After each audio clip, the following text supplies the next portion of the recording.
एक नौजवान martial artist को सालों की मेहनत के बाद ब्लैक बेल्ट देने के लिए चयनित किया गया। ये बेल्ट एक समारोह में मास्टर बबलू द्वारा दिया जाना था। समारोह वाले दिन नवयुवक मास्टर बबलू के समक्ष ब्लैक बेल्ट प्राप्त करने पहुंचा। बेल्ट देने से पहले तुम्हें एक और परीक्षा देनी होगी, मास्टर बबलू बोले। मैं तैयार हूँ, नवयुवक बोला।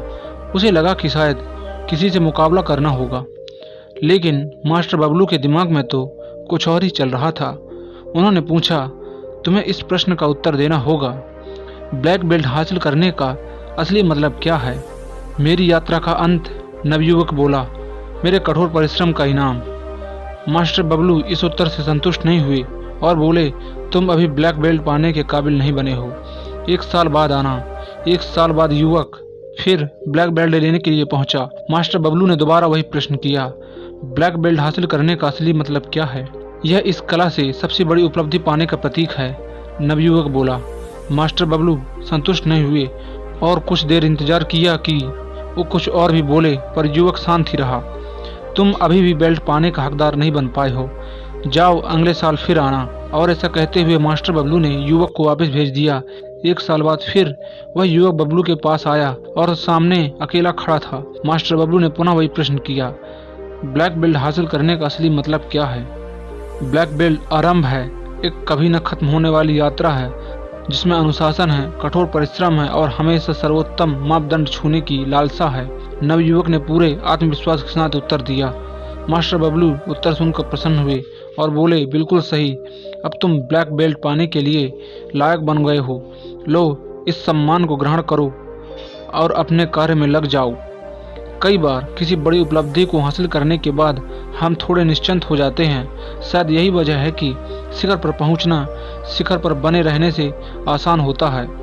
हमें चाहिए कि हम अपनी उपलब्धियों के मुताबिक और भी कड़ी मेहनत करें और अपने सम्मान को प्रतिष्ठा में बनाए रखें।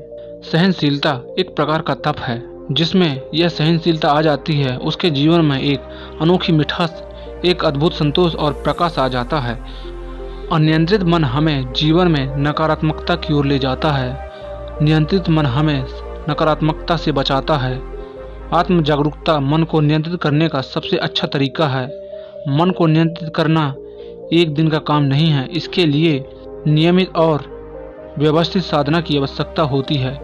जब यह नियंत्रित हो जाता है तो अंदर से ऐसा महसूस होता है जैसे हमें परमात्मा की प्राप्ति हो गई हो। आपका शरीर एक हथियार है और इसे अधिक मजबूत बनाने का विचार करना चाहिए। आप केवल अपने मन और शरीर को मजबूत बनाने का विचार कीजिए, इसमें आप जीवन के महासागरों को पार करने में सक्षम हो जाएंगे। अपने आप में एक मजबूत विश्वास आपको धार्मिक बनाएगा। इससे आपको काफ़ी खुशी का आभास होगा और आपका मन नियंत्रित रहेगा। चुपचाप बैठिए और मन को भटकने दीजिए जहाँ पर वह जाना चाहता है, परंतु आप अपने आप पर दृढ़ विश्वास रखिए कि आप अपने मन को सभी दिशाओं में देख रहे हैं। अब भगवान से मिलाप करने की कोशिश कीजिए, लेकिन सभी संसारिक मोह माया या रिश्तों का त्याग कर कुछ समय बाद आप देखेंगे कि आपका मन शांत झील की तरह शांत हो रहा है। यह प्रक्रिया मन को भटकने की गति को धीमा कर देगी। प्रत्येक दिन इसकी साधना कीजिए और अपने आप को पहचानिए। समय के साथ आपका मन आपका नियंत्रण में होगा।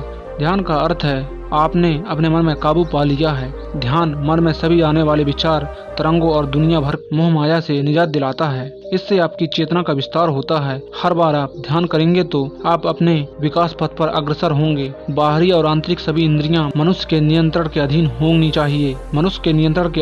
चाहिए। कड़ी साधना के जरिए ही मनुष्य उस मुकाम को हासिल करता है जहाँ प्रतीक के आदेश एवं इंद्रियों के खिलाफ अपने मन को एकाग्रचित कर सके।